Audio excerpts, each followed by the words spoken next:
What is your practice about? If somebody asks us such a question, perhaps we would say, our practice is Hatha Yoga. And if the question is persisted with, if they further ask, what is Hatha Yoga about? We might say that it is about asanas. Some would also say it is about pranayama and bandhas.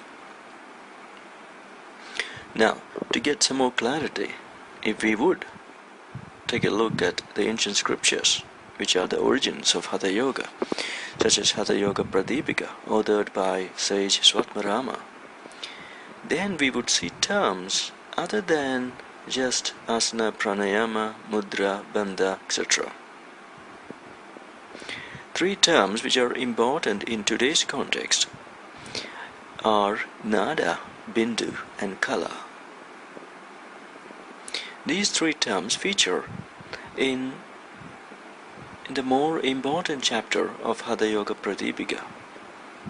The fourth chapter, which deals with samadhi, starts with a reference, with a salutary reference to these three terms. The verse starts, Om Namah Shivaya Guruve Nada Bindu Kalatmane. So, what is the order saluting here? What is Nada, Bindu, and Kala? The scripture itself does no further explanation. And if you were to search other yogic scriptures to find out more about Nada, Bindu, and Kala, it's likely that you won't find it. These concepts doesn't feature in Sankhya philosophy or in the Yoga Sutras. But these feature heavily in another branch of philosophy called the Tantra. Tantra, literally translated, means that knowledge, when spread, saves one from ignorance. Now, Tantra also, like Yoga, has many branches.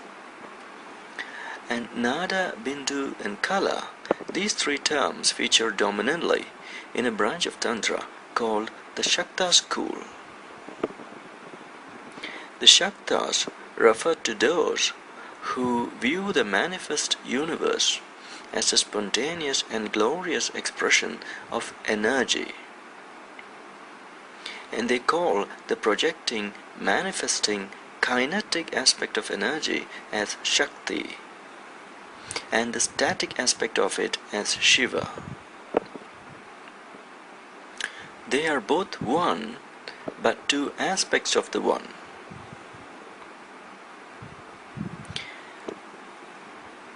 In the deep absorptive stages of samadhi, the ancient tantric sages had profound and insightful visions of the nature of ourselves as well as of the universe. They expressed, shared, and taught their realizations to their students through many means.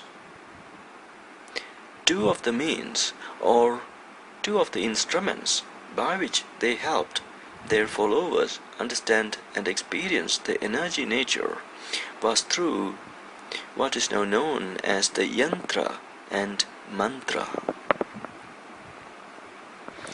Yantras are geometrical abstracts of cosmic energies, or simply put, the form pattern of energy in its pre-manifest state, while mantra are acoustic abstracts or sound patterns of energy. By studying and meditating on these yantras, accompanied by contemplating on the mantras, one gets connected to the energy nature as the mind is freed of its bondage with the external form and name. of the manifestations. One of the most renowned yantras is the Sri Yantra. Sri Yantra is a depiction of the manifestation of shakti or energy in both universal as well as individual dimensions. It is a geometrical matrix of 9 interlaced triangles with 5 pointing downwards and 4 pointing upwards. The triangles pointing downwards depicts the shakti konas or energy triangles in an outward or manifesting nature. Those pointing upwards, otherwise called as shiva konas,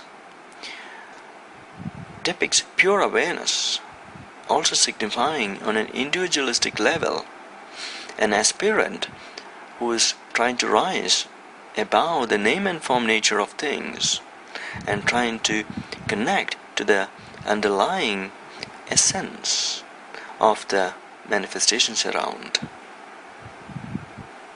In other words, downward pointing triangles denote the contraction of energy as it expresses from a pure state of consciousness into dense matter, with this process called as avaroha krama. And the upward pointing triangles denotes the ascending of the denseness of matter, evolving from there towards the subtler aspects of energy and consciousness, and this sequence called as aroha krama. Now the pervading or presiding energy of Srichakra or Sri Yantra is collectively called as the Tripura Sundari, referring to energy in her glorious splendor as she expresses as the 3 worlds,